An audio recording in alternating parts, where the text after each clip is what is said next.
Hello, good morning everybody. So today we're going to be looking at your next lesson here for your business admin course, which is going to be creating business documents.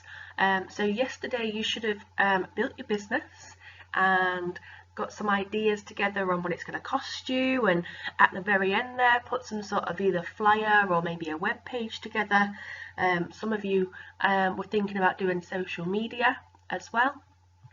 So today's session is going to sort of follow on from that. So to begin with, we're going to look at a bit of sort of the theoretical side of what creating business documents is about. And then after that, we're going to move forward and have a look at your enterprise idea again, and you're going to create some business documents to go with it. So some aims and objectives for today's session. You're going to identify different types of business documents and why they may be used. You're going to give some examples of when to use formal or informal communication style. We're going to look at what a house style is and why some businesses use that. And like I said before, you're going to produce some business documents using the appropriate communication style. So whether it's going to be formal or informal for your business. Okay. So business documents. So these first few slides that I've got for you here, they are background information. So just keep an eye on that little green rectangle in the corner.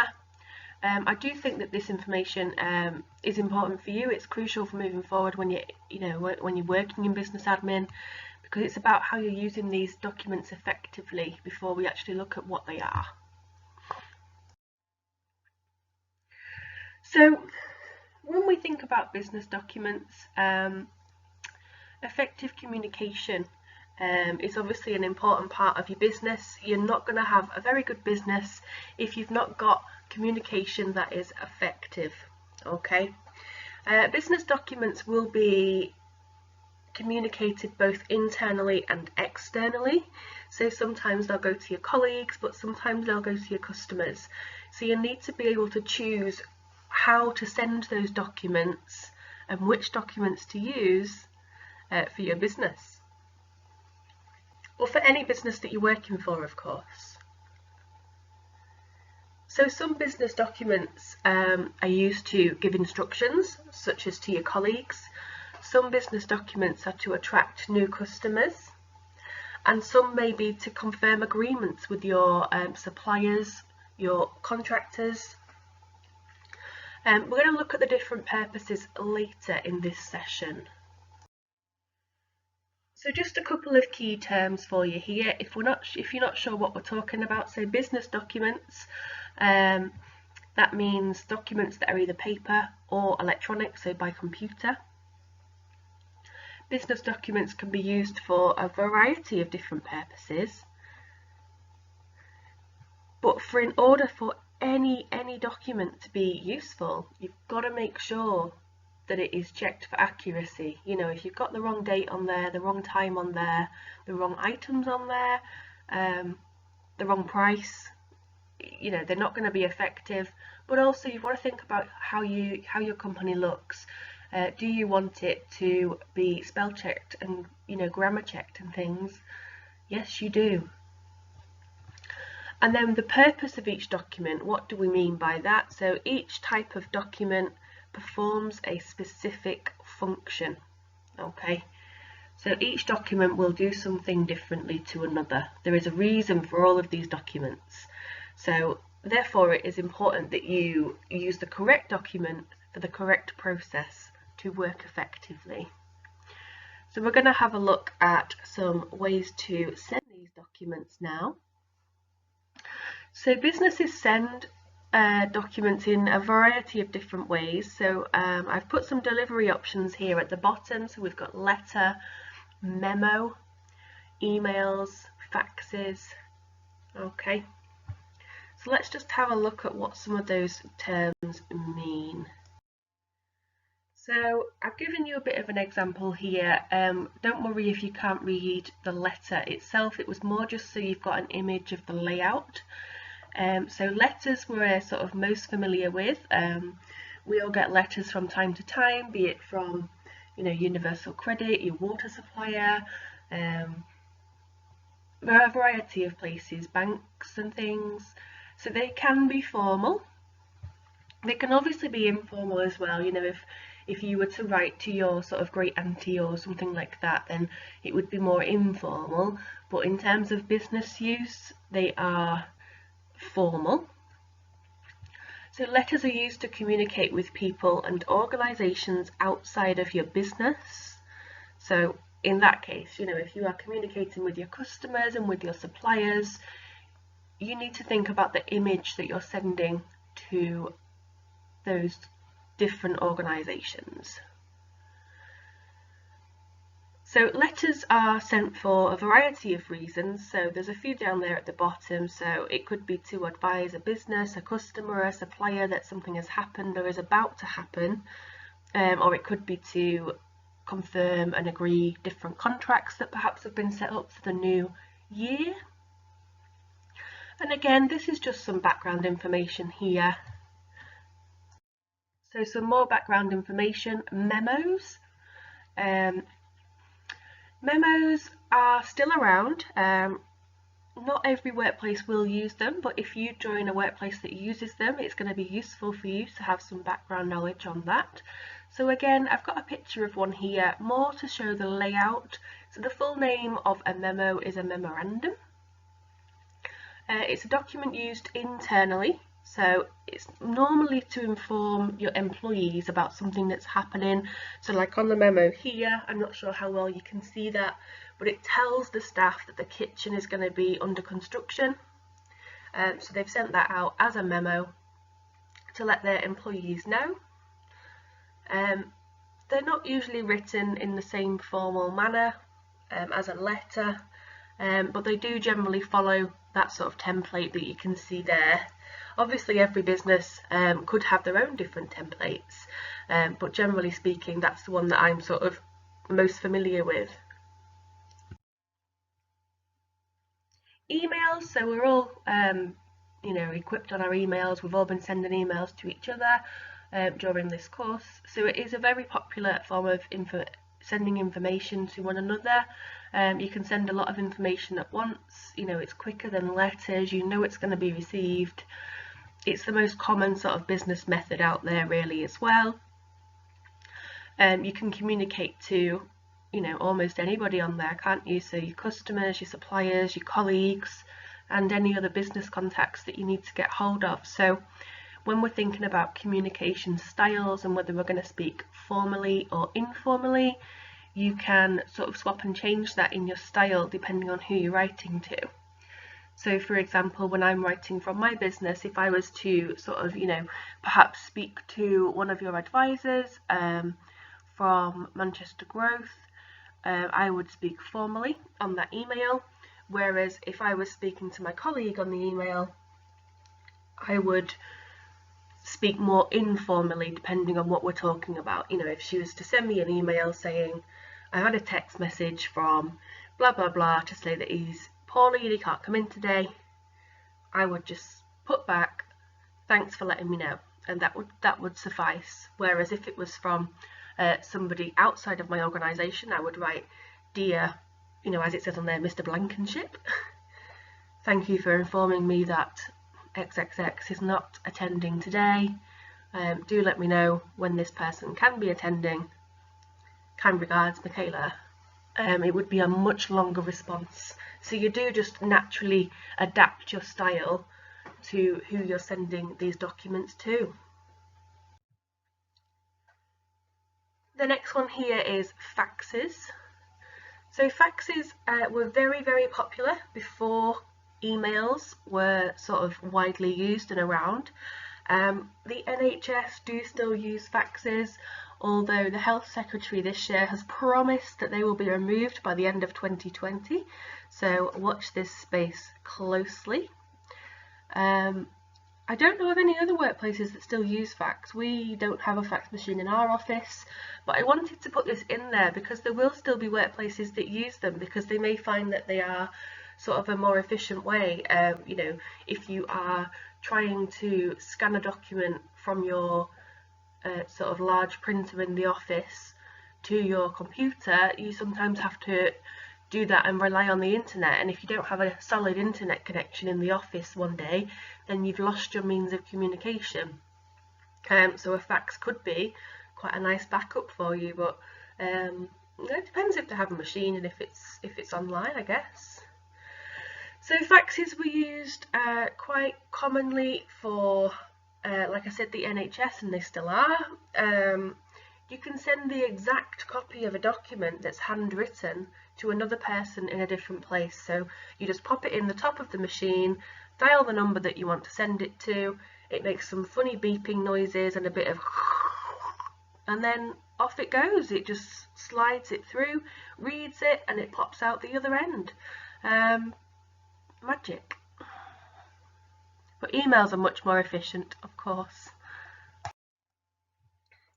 Okay, so we are now on to your first slide that relates to question 1. So like I said, let's just keep our eyes on those green tabs in the top right hand corner.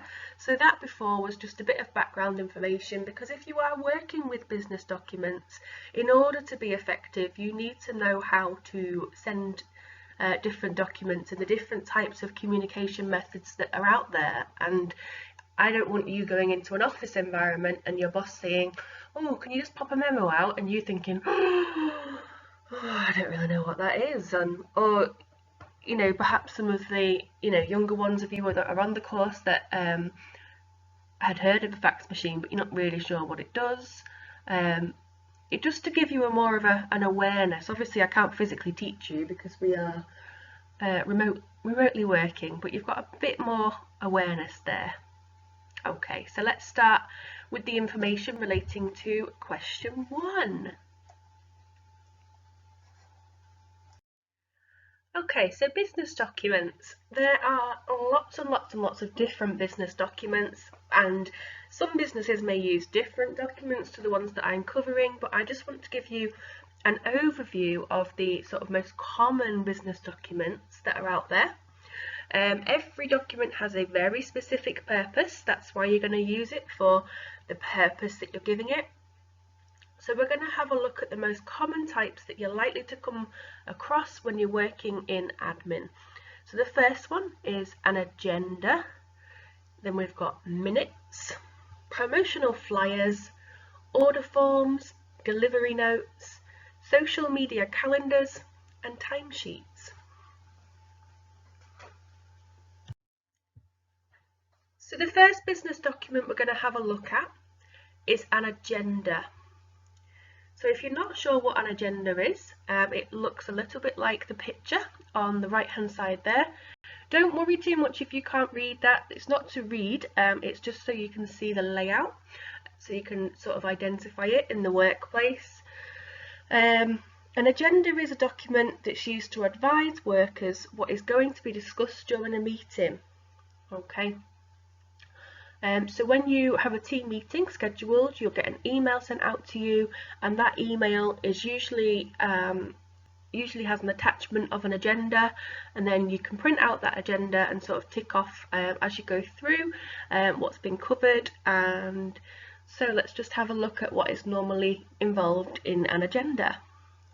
So normally there is the name of the person who called the meeting, the type of meeting it is, the time, the date and the venue, so that you know where you're going, what you're going for, and who called it.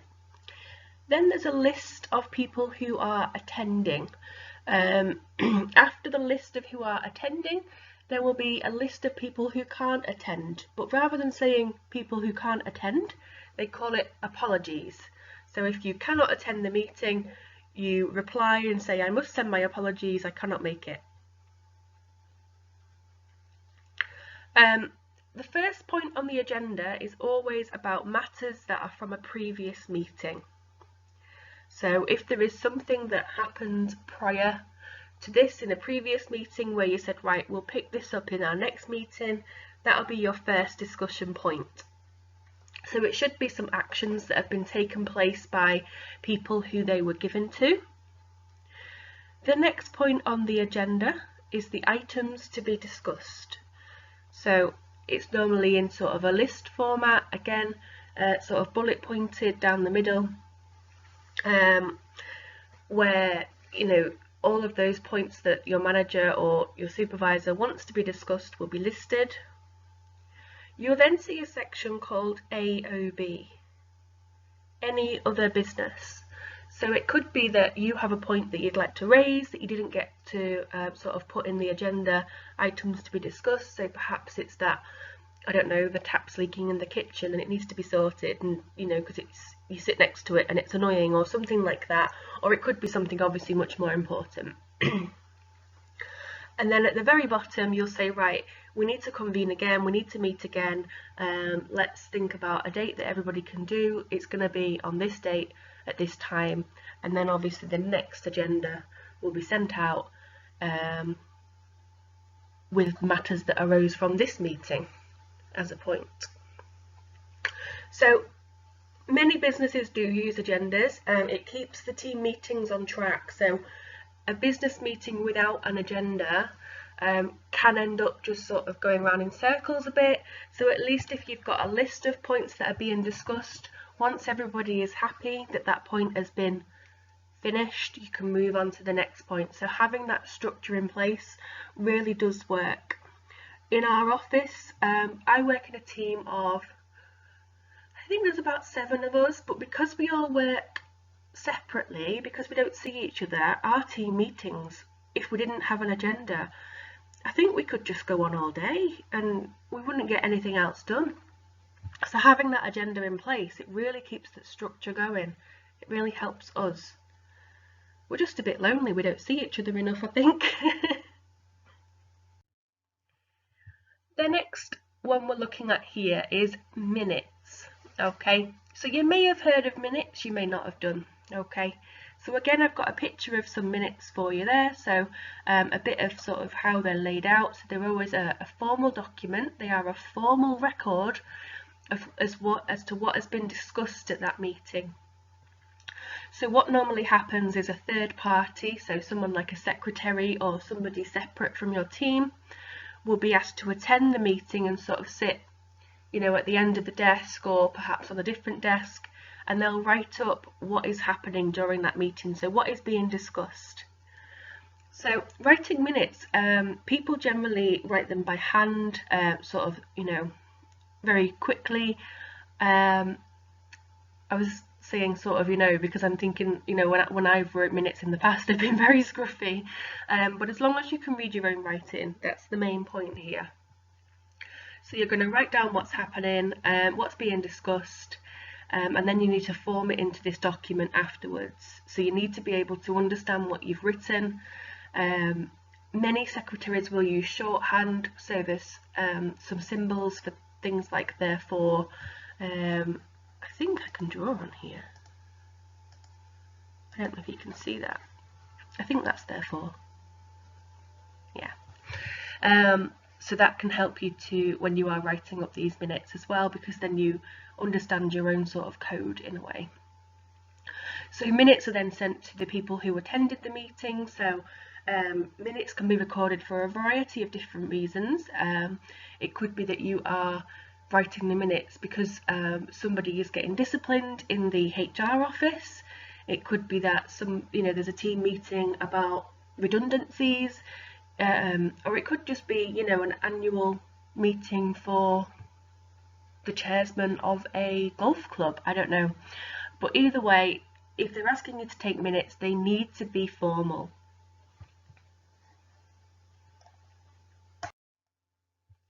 The next one here is flyers. So I wanted a bit of colour on my page after all of those black and white documents. So I've gone for some dog walking.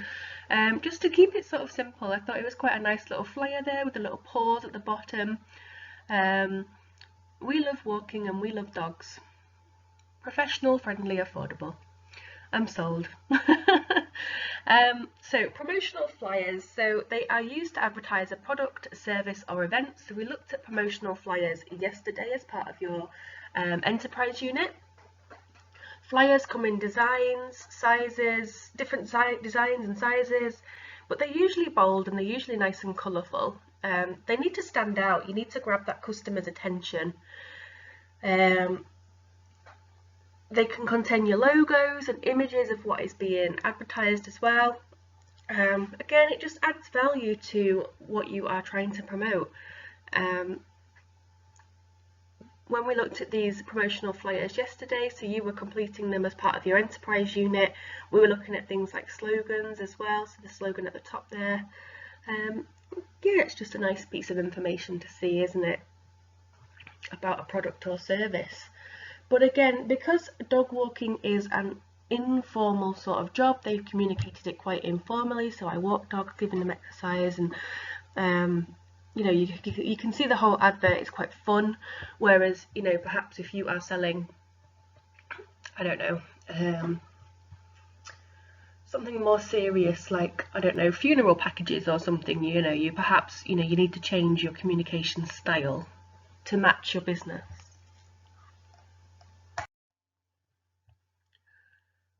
Okay, so the next one we're looking at here is order forms. So order forms are documents that are used to order items from a business or a supplier.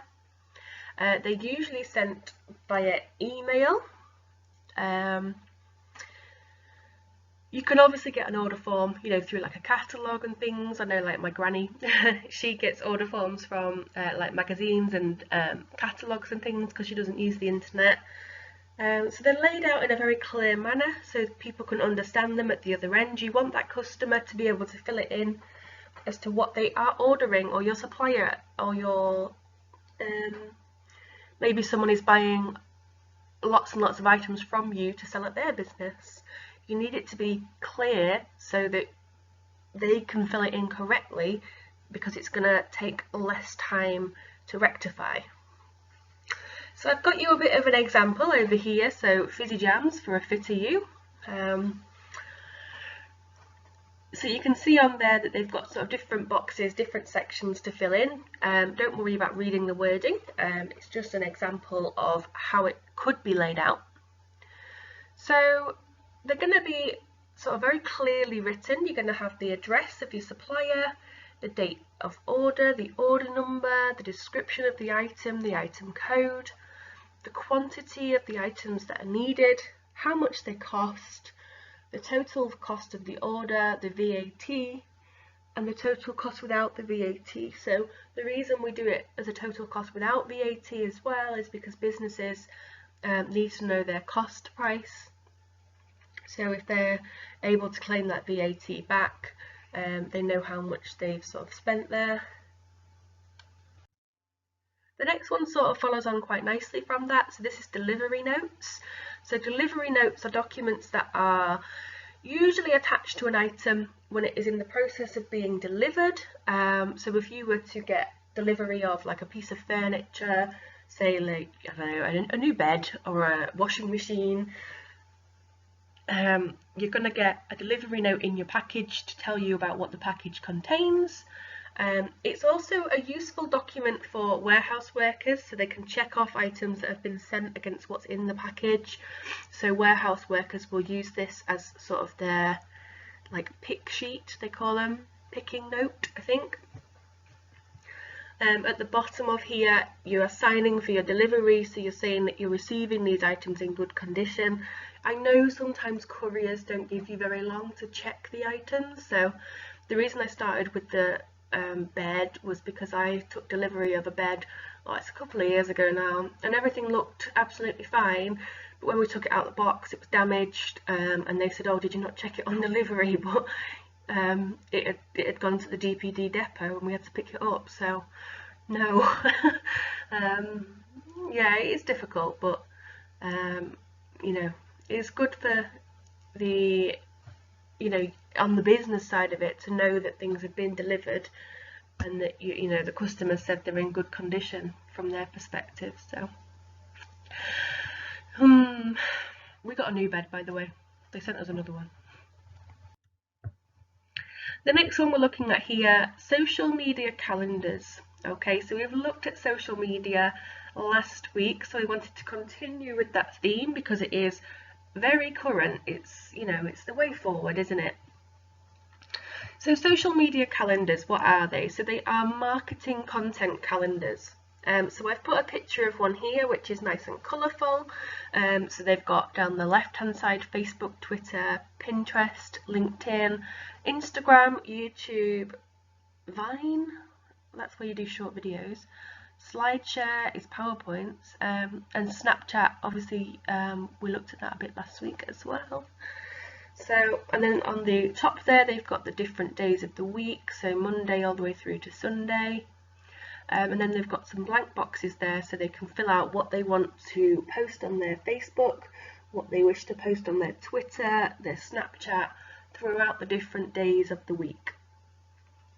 So social media calendars are a much more modern business document, and they're used to schedule the business's social media posts in advance. So perhaps you're in a team meeting and you are discussing what your plans are for the next week, the next month, or the next year in terms of your growth and your engagement. Filling in a social media marketing content calendar is really going to help to focus your business and to help it to grow.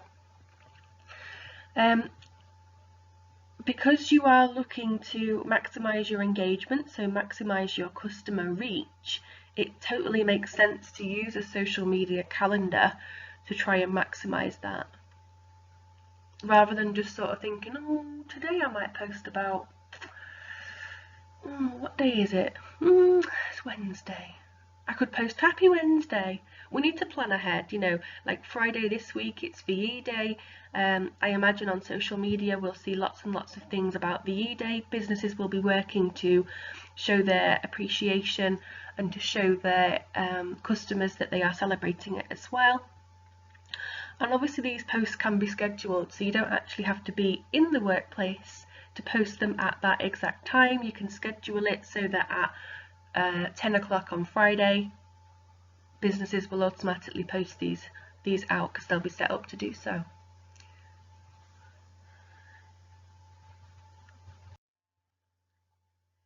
So the next one here is timesheets. Okay, so I've included timesheets as a business document here because I thought, right, if some of you go off and you want to do some work experience and you end up working for an agency, or if you work part-time temporary for a company, you know, without an agency being involved, you have to log your days and times of work.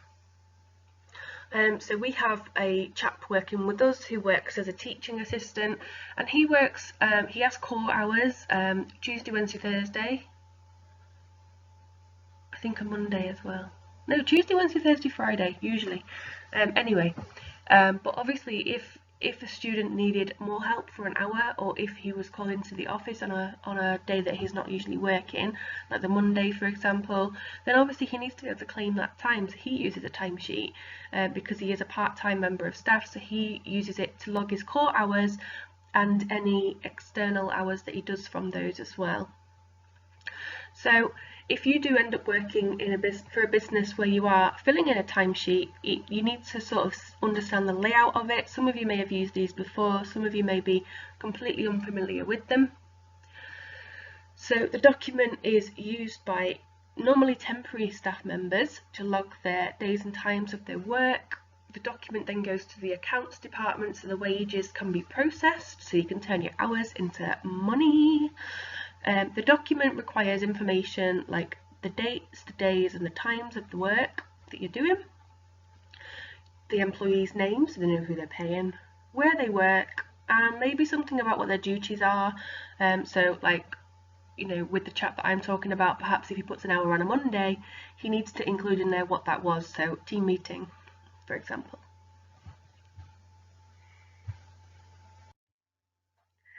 Okay, so this leads you on to your first question. This is a lot of slides, I know. So I need you to identify at least 4 types of business documents. And for each document, you just need to say why they may be used. So give me their purpose, why they're used. Okay, so we looked at a whole load of them. So make sure that you are looking at the slides with the question 1 on the right-hand side. Don't include the background information. So on this question I am not looking for how you can send them. So I'm not looking for letter, I'm not looking for email, I'm not looking for faxes, and I'm not looking for memo. There's a tip. So business document templates, they are used for many reasons. So they'll make your job much quicker, they'll make your job more accurate so you won't make as many mistakes, and you should be more efficient. So I've put a little image on here from a book that I've got. Sorry, it's not the clearest. It's quite hard to take a photograph from a book. So they've got on here consistency. So making sure that your documents are consistent in the way that they look, so that they appear more professional. Time saving, so definitely speedier. It's going to help your employees or your colleagues to create business documents quicker.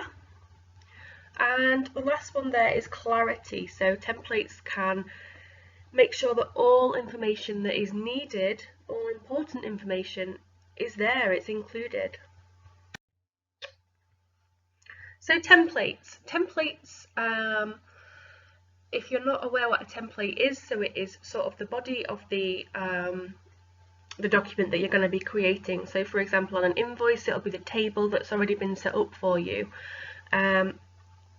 Essentially, templates allow businesses to create a set of documents that can be edited as needed. So they're ready-made for you, usually. They'll be available on your computer's network. So ready-made documents, they need to be protected in certain areas. So what you don't want is the columns at the top, maybe the names of each section being changed. So they will be protected so that you can only write in certain boxes. And that just helps them to stay accurate, because if you're used to seeing the quantity number in box 4 and now it's in box 6, it's not going to be as smooth running. So you obviously need areas in the document that can be edited, so that you've got the information in there that you're putting in, but some sections are normally protected. So I've just put that there again for you, just so it's a bit clearer.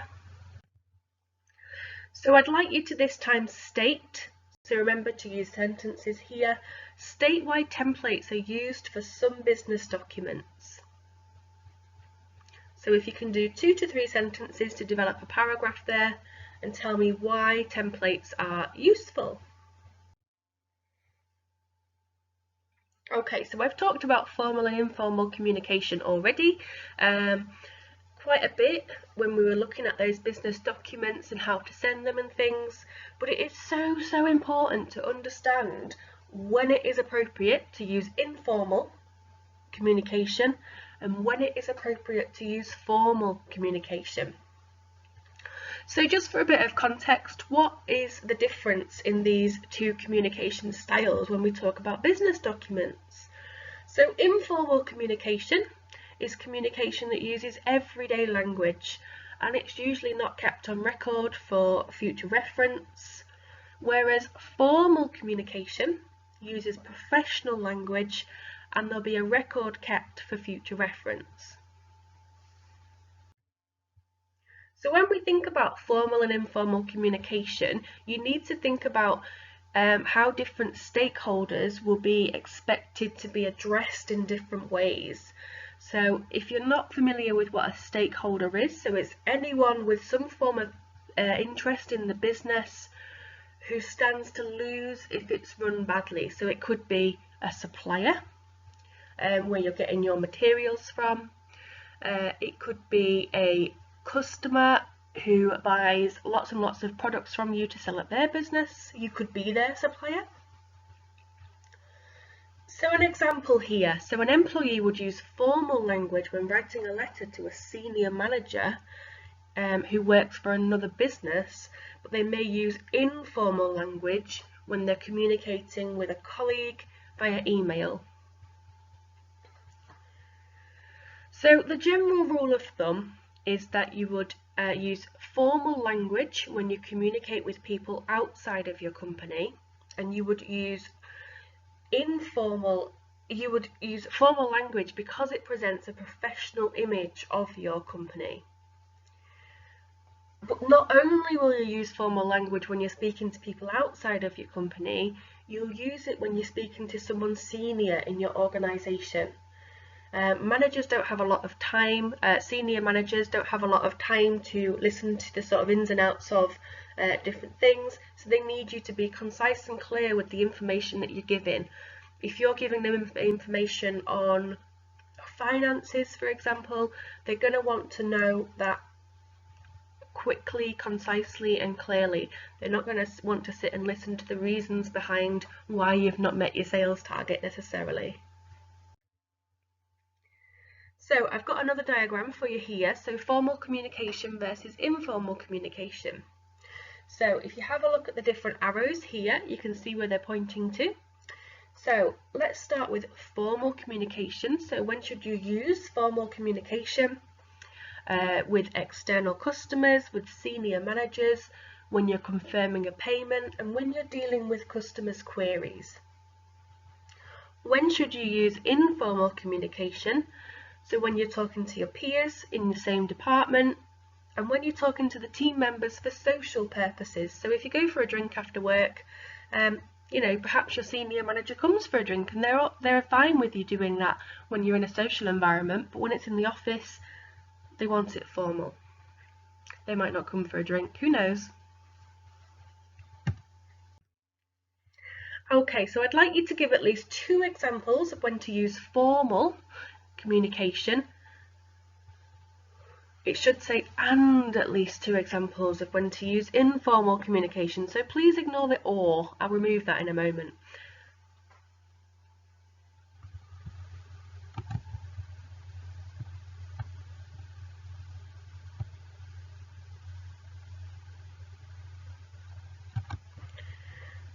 There you go.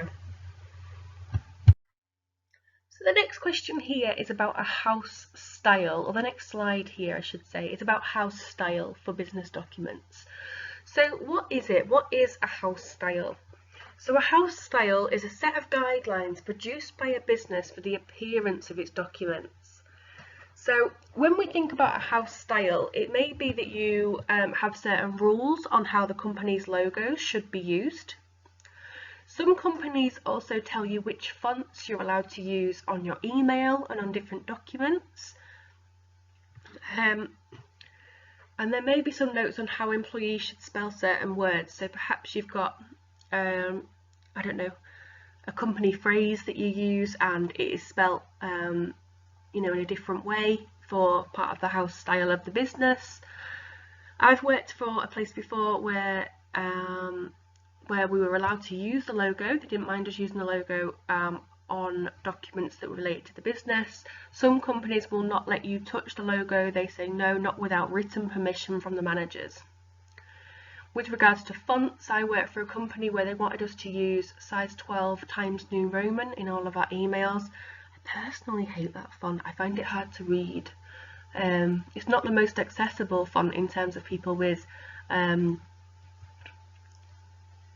impairments of their eyes, so like visual impairments. And notes on how employees could spell certain words, so perhaps you're working for an American organisation and they want you to spell things the American way, I don't know. So the house style keeps the organisation's documents consistent and it presents a more professional image. So it shows that the brand is quite well thought out, but it needs to also reflect the type of organisation you are. So there are different companies that use house styles. So like a water company, they use blue generally in their logos and their communications. So they might have like a blue border or a section of their paper which is blue with like a wave on it. So you can see it on their sort of logos and their communications, so it signifies water. So on the next few slides here, what I've got for you are some different logos and colour themes. So I'm not going to talk over these too much, I just want you to have a read of those.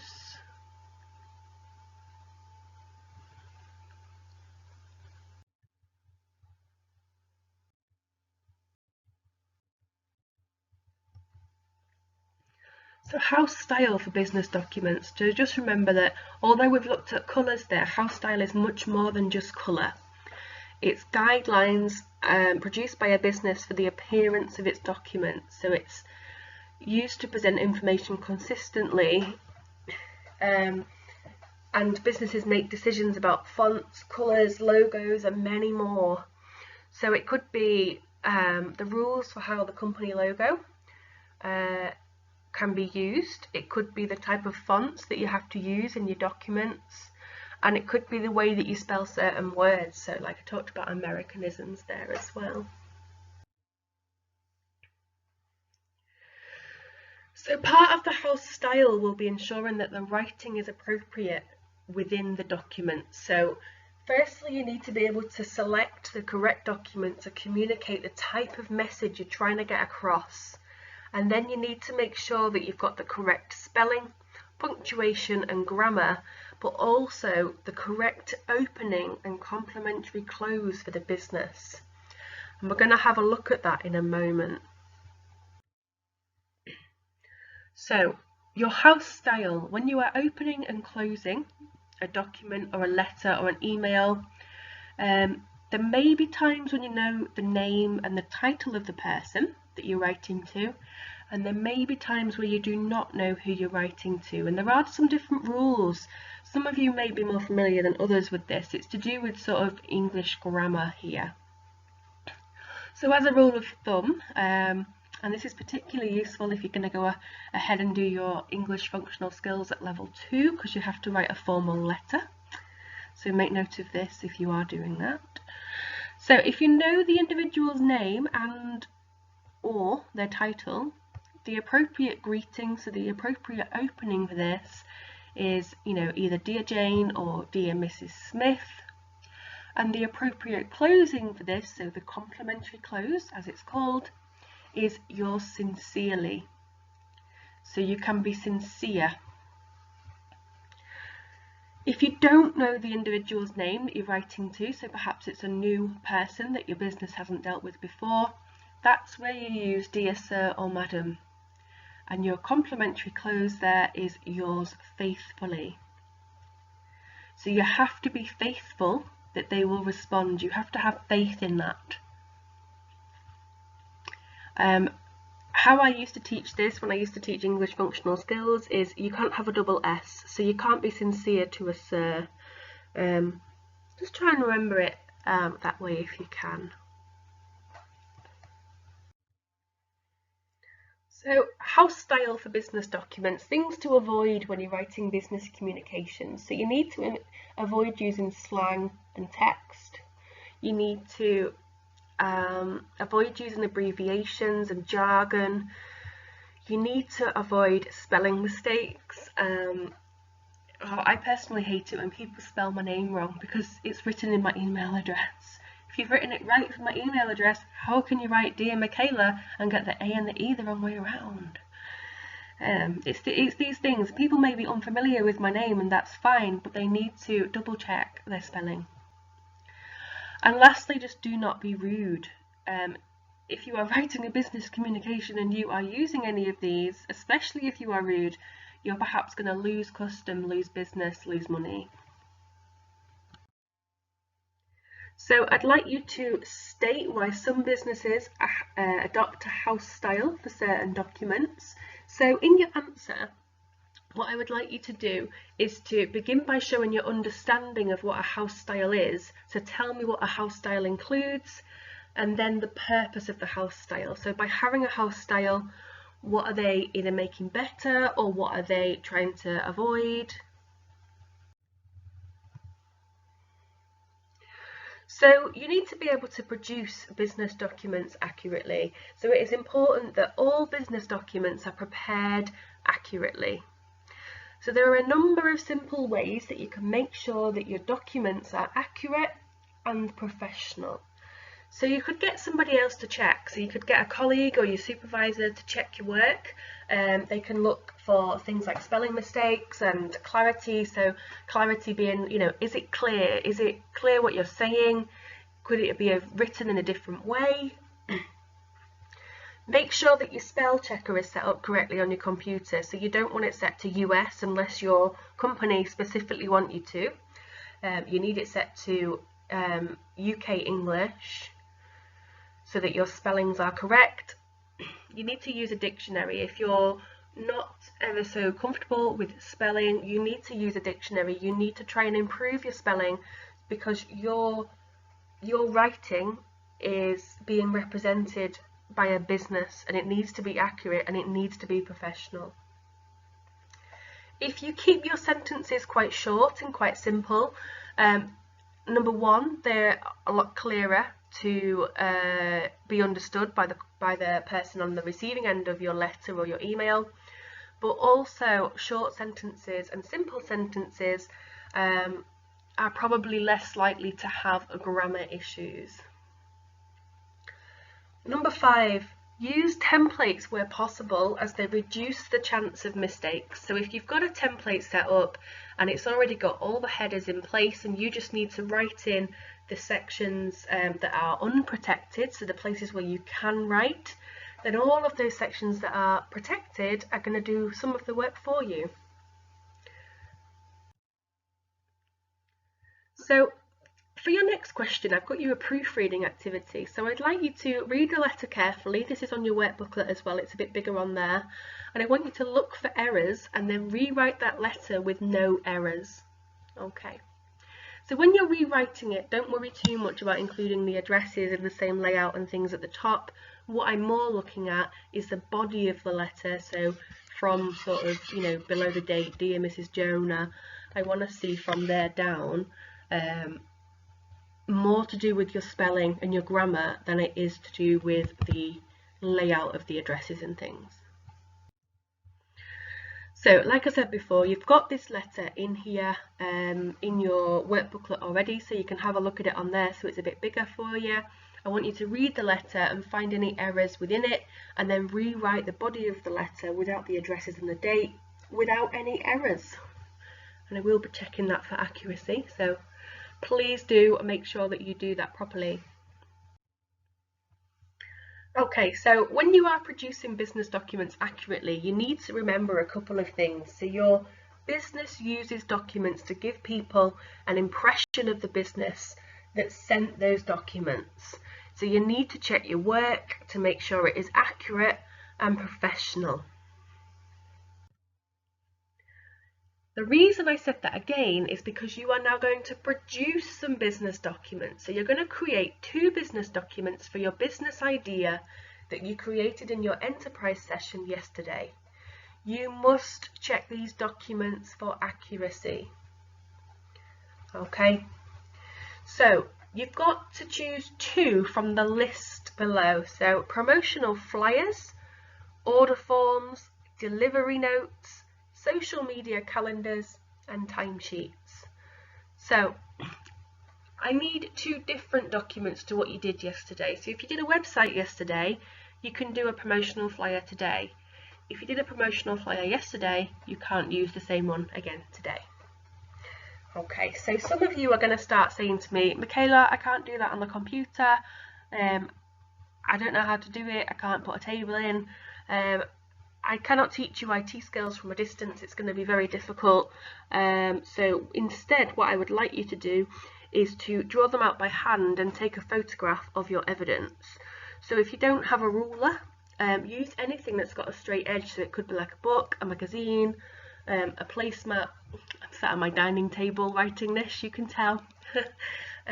Anything with a straight edge is fine. If you're looking for different shapes and things, maybe you could draw around like your coffee, your tea. There's different shapes and things in your house that you can just draw around anyway.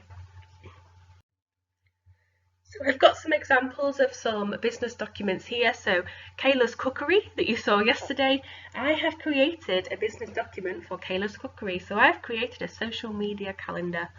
So I've put you a key in the corner there. So my website, my YouTube, my Facebook, my Twitter, my Instagram, and then I've got the days of the week for 3 weeks, and I've put on there what I'm going to be doing for each of those days. So I've only kept it very brief, but what I do want to see is that you fill in the sections. Okay, so don't just make it a template. I want you to physically write in there the specifics of what you're going to be using the document for as part of your business. So you can see here I've got another document here. So I created a timesheet. So I had Kim Kardashian working on my cookery channel there. We were cooking up a storm this lockdown, so Kim Kardashian very kindly came along as a blogger for me. And she worked just a few hours, so just 7 hours that week. But obviously she needs paying, so I'll send that over to my accounts department. And then Jackie's Perfect Masks, so she got some orders in. So Beyonce Knowles was very kind, and she ordered some masks.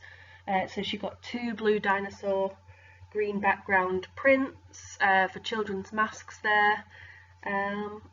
Yeah, so Jackie's quite happy with that as well. So you can see the order form there has been filled in by Beyonce. So if you're creating an order form, do fill it in. And then Jackie as well, she's got a delivery note there. So Jackie needed to make sure that her masks were sent efficiently to Beyonce Knowles. So she's got Beyonce's name and address and postcode at the top there, what she ordered and how it's getting delivered. And then just at the bottom there, it's just waiting for Beyonce to sign it to say she's got them. So that's your next task really. You're going to produce 2 routine business documents using the appropriate communication style. So obviously it needs to reflect your business, but you know, I'd say we're more on the formal end of things here. So you need to create 2 business documents from the ones seen prior to this slide. So we had a whole list there. Don't worry about IT skills, draw them out on paper and take a photograph of them. You know, I don't want you sat there all day worrying about IT skills when you can quite simply show me a template that's been filled in by hand as your sort of prototype in a way of how you would do it, you know, with the time and skills put in. You need to fill in the business documents. It is crucial to passing to fill them in, and it is crucial to passing to use the correct spelling, punctuation and grammar, and make sure that you use a communication style that reflects your document and your business. Okay, so, and that's your next question. Okay, so spelling, punctuation and grammar. You must now check those documents that you have created for the correct spelling, the correct punctuation and the correct grammar. So when you are checking these documents for accuracy, because you're at home, you may wish to ask somebody in your home about your spelling, punctuation and grammar. If you've not got anybody to ask, you could maybe ask a colleague at work. I know we're not at work, so you could ask somebody in your group if they want to check them for you. Maybe there's a couple of you in there that want to swap them over. And just give me a couple of examples as to what you've done to check them for accuracy. So maybe it's that you had to look up a word in a dictionary or online, and you can just put that on there, you know, supercalifragilisticexpialidocious, check the spelling online. That'd be fine. Okay, so that's the end of our session, I think. So aims and objectives were to identify different types of business documents and why they may be used, give examples of when to use formal or informal communication styles, why some businesses use a house style, and you should have now produced 2 business documents with that appropriate style. Okay, so I hope you enjoyed this. I think it's quite a nice session. I've not actually delivered this session before, but I think I will keep it in the future. I quite like it. I think it goes really well with your enterprise ideas as well. So give us a thumbs up over on the YouTube there, and thank you for watching.